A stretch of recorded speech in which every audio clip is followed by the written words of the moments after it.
गेल्या वर्षी लाईटचा प्रॉब्लेम खूप होता, त्याच्यामुळे शेततळ काही भरता आलेलं नव्हतं.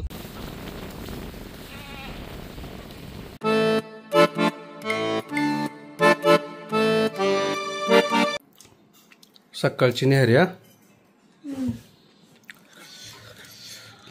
आजच्या सकाळच्या जेवणामध्ये चपाती, भात, वरण, शेपूची भाजी, उसळ आणि भेंडीची भाजी. छान आहे ना. पाऊस खूप येत असल्यामुळे हे कडबा जो आहे तो आसरेला ठेवायचा, म्हणजे ओला होणार नाही आणि त्याच्यामुळे पुन्हा नाहीतर ओला झाला की जनावर खात नाहीत पुन्हा, कारण पाऊस एवढी रिपरिप चालू आहे.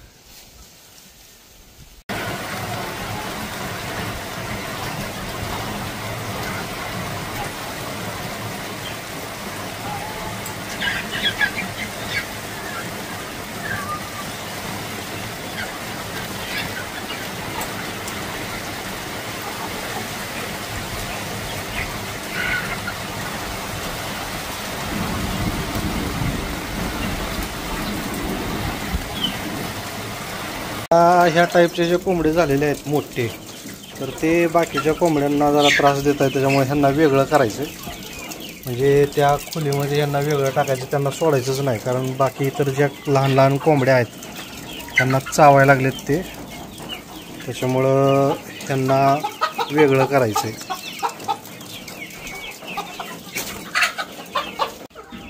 आता हे फक्त कोंबडे जे आहेत तर ते वेगळे केलेले आहेत, फक्त कोंबडे, आणि बाकी लहान मोठे कोंबड्या ज्या आहेत तर त्या आता इकडे. कारण हे जे आहेत तर हे यांना खाऊच देत नव्हते आणि खाऊही देत नाही, यांना वेगळंच करायला पाहिजे प्रत्येक वेळेस.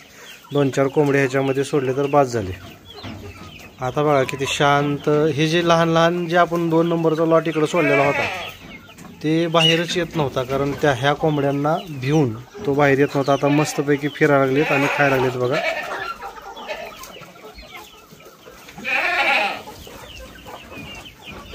रिपरिप पाऊस असल्यामुळे शेळ्यांना कडबामध्येच टाकावं लागत आहे.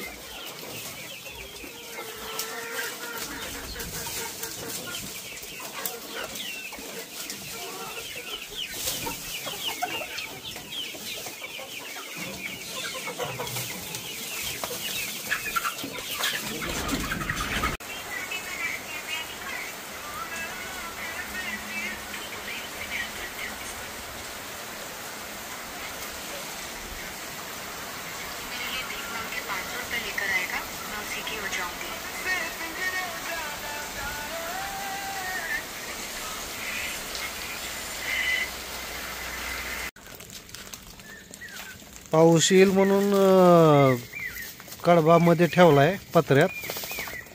का तुला गादी किल्ले बसायला इथं? हा चल चल खाली ये. अरे चल ये.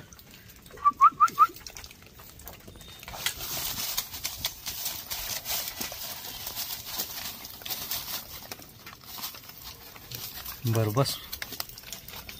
4 दिवस झालं पाऊस चालू आहे कंटिन्यू लगट सगळं. हे बघा, तू तर काय करणार आहेस.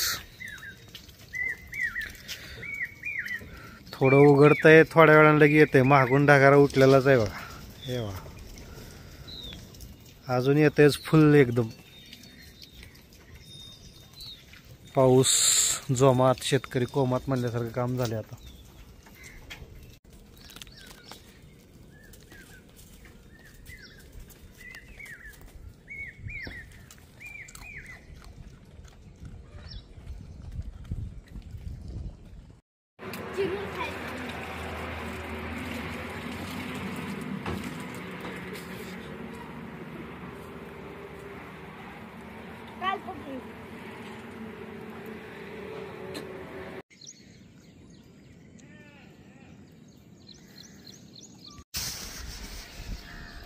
पाऊस अचानक आला तर शेतकऱ्यांचे म्हणजे मशागत काही झालेलं नाही. नांगर सुद्धा बघा शेजारीने असा सोडलेला आहे. अवकाळी पाऊस आहे, एक दिवसामध्ये किती थोडा वेळ येईल आणि निघून जाईल ह्या उद्देशाने शेतकऱ्यांनी सोडलेले. परंतु ह्या अवकाळी पाऊस नसून 2-4 दिवस झाला तर कंटिन्यू पाऊस आहे. त्याच्यामुळं शेतकऱ्यांचे हाल व्हायला लागलेत.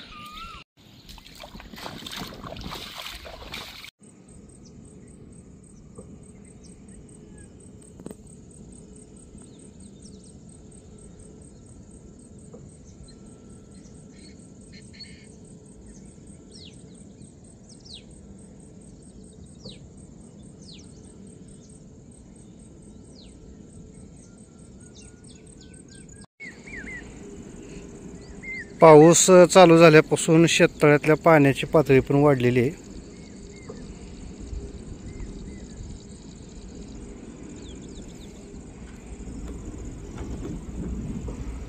बघा इथं मासा दिसतोय एक.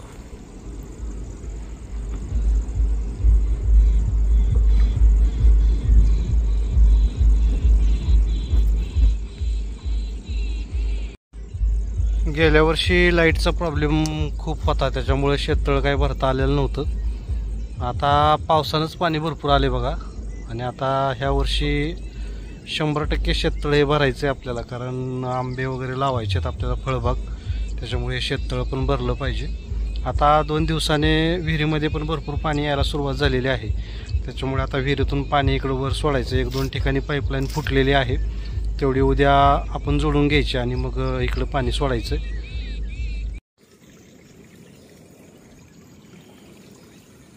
वाड्याला पाणी बघा कसं चालू झालेलं आहे. पूर्ण शेतामध्ये चक्कर मारून बघितली तर आता सगळीकडे पाणी पाणी झालेलं आहे. आणि पाऊस थांबला तरी 2 दिवस काय वापसा होणार नाही, 2-3 दिवस तरीसुद्धा आता ढगारा उठलेलाच आहे. संध्याकाळी 100% पाऊस येणार आणि 28 तारखेपर्यंत पाऊस दाखवतोय. तोपर्यंत काहीसुद्धा करता येणार नाही. बघूयात आता, ज्यावेळेस थांबेल त्यावेळेसच आपल्याला काहीतरी करता येईल. तुर्तास आजचा ब्लॉग आपण इथंच थांबूया. भेटूया उद्याच्या आनंद ब्लॉगमध्ये. जर तुम्हाला व्हिडिओ आवडला असेल तर लाईक करा आणि आपल्या चॅनलला सबस्क्राईब करा. भेटूया पुढच्या ब्लॉगमध्ये. धन्यवाद.